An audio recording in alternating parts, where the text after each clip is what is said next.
मैं डॉक्टर साधना भंडारी राजकीय डूंगर महाविद्यालय के लोक प्रशासन विभाग से आपका स्वागत करती हूं। और आज का मेरा वीडियो है जनरलिस्ट एंड स्पेशलिस्ट, सामान्य एवं विशेषज्ञ। भारतीय प्रशासनिक व्यवस्था ब्रिटिश साम्राज्य की विरासत है। ये हमें लीगेसी में मिली है और हमने इसे आत्मसात भी किया है। और इसमें आधुनिक लोक सेवाओं का ढांचा भी एक महत्वपूर्ण पक्ष है। प्रशासनिक कार्यों को व्यावहारिक स्तर पर मूर्त रूप देने में वरिष्ठ अधिकारियों, जिसे हम प्रशासनिक अधिकारी कहते हैं, और क्षेत्रीय स्तर पर तकनीकी कार्मिकों का महत्वपूर्ण योगदान है। यदि हम इस विवाद को समझना चाहें कि सामान्य और विशेषज्ञ के मध्य किस प्रकार का विवाद है, तो इस विवाद के बीच सबसे पहले ब्रिटेन की नॉर्थकॉट ट्रेवेलियन रिपोर्ट 1853 तथा 1854 में मैकॉले रिपोर्ट ने बोए थे। इन दोनों ही प्रतिवेदनों में यह कहा गया था कि 18 से 22 वर्ष आयु के सामान्य शिक्षा प्राप्त योग्य एवं होनहार उम्मीदवार ही लोक सेवाओं का समुचित आधार बन सकते हैं।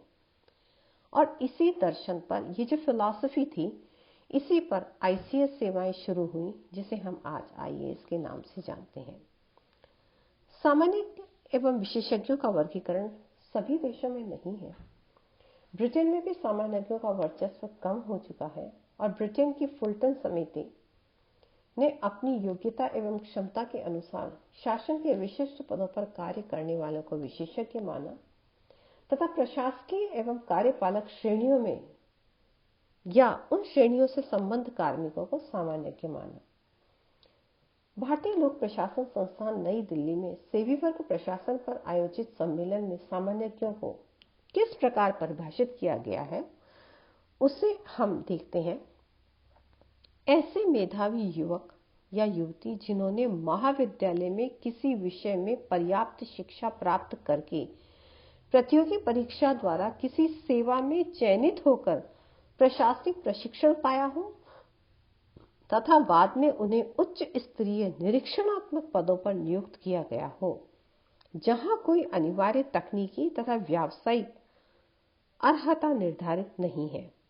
ये अधिकारी अनुभव तथा प्रशिक्षण का लाभ उठाकर उच्च प्रशासकीय पदों पर नियुक्त होते हैं तथा सामान्य के कहलाते हैं, जैसे IAS, RAS.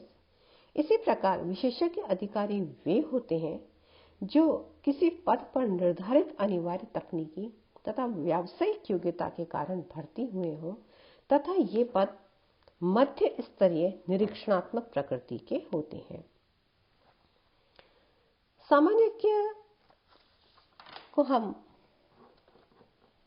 Jack of all भी कहते हैं और इन्हें सामान्य भाषा में सामान्यों को ब्यूरोक्रेट और विशेषज्ञों को टेक्नोक्रेट कहा जाता है। यदि हम इन दोनों में सामान्य अंतर देखें तो कुछ आधार दिए गए हैं। उनमें से कुछ मुख्य आधारों पर हम यहाँ चर्चा करेंगे।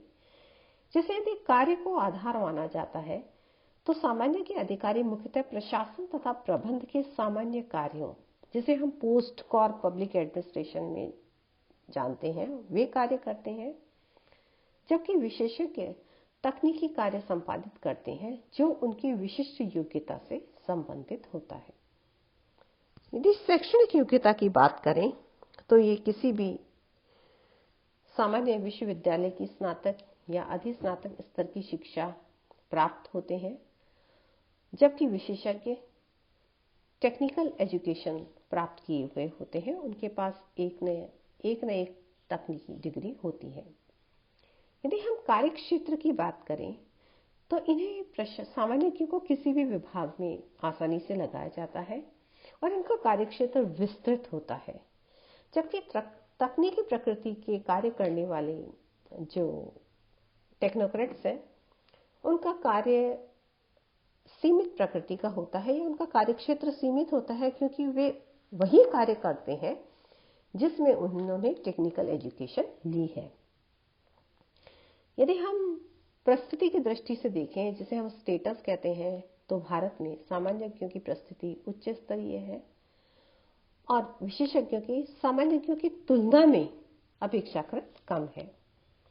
यदि हम नीति निर्धारण की दृष्टि से देखें, तो सामान्यज्ञ प्रमुखतः मंत्रियों को नीति निर्माण में सहायता करते हैं, इसीलिए इन्हें स्टाफ एजेंसी कहा गया है, जबकि विशेषज्ञों का मुख्य कार्य नीति तथा कार्यक्रमों का क्रियान्वयन है।